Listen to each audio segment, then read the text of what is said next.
இந்த நாள் மதுரை மாவட்டத்திற்கு மட்டுமல்ல, தமிழ்நாட்டுக்கே ஒரு மிக முக்கியமான ஒரு முன்னுதாரணமான ஒரு நாள்.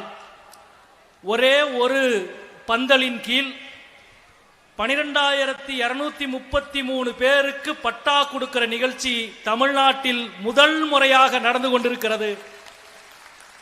இவ்வளவு பெரிய விஷயத்தை சாத்தியப்படுத்த கடந்த ஒரு மாத காலம் இதற்காக உழைத்திட்ட மாண்புமிகு வணிக வரி மற்றும் பத்திரப்பதிவுத்துறை அமைச்சர் அண்ணன் மூர்த்தி அவர்களுக்கு மதுரை நாடாளுமன்ற உறுப்பினர் என்ற முறையில் எனது நெஞ்சார்ந்த நன்றியை தெரிவித்துக் கொள்கின்றேன்.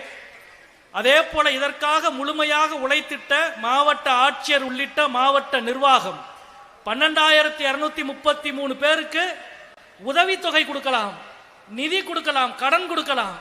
ஆனா பட்டா கொடுப்பது அவ்வளவு சாதாரண விஷயம் அல்ல.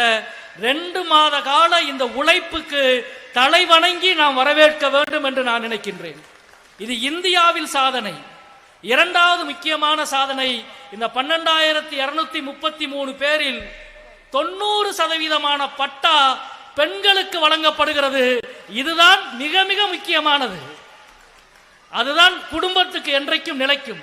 மூன்றாவது மிக முக்கியமான சாதனை, இந்த 12,203 பட்டாக்களில் 369 பட்டாக்கள் மாற்றுத்திறனாளிகளுக்கு வழங்கப்படுகிறது. இந்தியாவின் மகத்தான சாதனை. இவ்வளவு நல்ல விஷயங்கள் நடக்கிற இந்த விழா, உண்மையில் இந்த விழாவிற்கு நம்முடைய மாண்புமிகு இளைஞர் நலன் மற்றும் விளையாட்டு மேம்பாட்டுத்துறை அமைச்சர் அவர்கள் வருகை தந்ததற்கு நான் இந்த நேரத்தில் நன்றியை தெரிவித்துக் கொள்கின்றேன். இவ்வளவு பெரிய வேலைகள் நடக்க வேண்டும் என்றால் அதற்குரிய முக்கியத்துவம் இருக்க வேண்டும். அந்த வகையில் இதற்காக உழைத்திட்ட இவ்வளவு பெரிய நிகழ்ச்சியை சாத்தியப்படுத்திய உங்கள் அனைவருக்கும், அதே போல நம்முடைய மதுரையினுடைய பல செயல் திட்டங்களை நிர்வகித்துக் கொண்டிருக்கின்ற மாவட்ட நிர்வாகம், அமைச்சர் பெருமக்கள் இருவருக்கும் மற்றும் இருக்கிற அரசு அதிகாரிகள் அனைவருக்கும் எனது நெஞ்சார்ந்த நன்றியை சொல்லி அமைகின்றேன். நன்றி, வணக்கம்.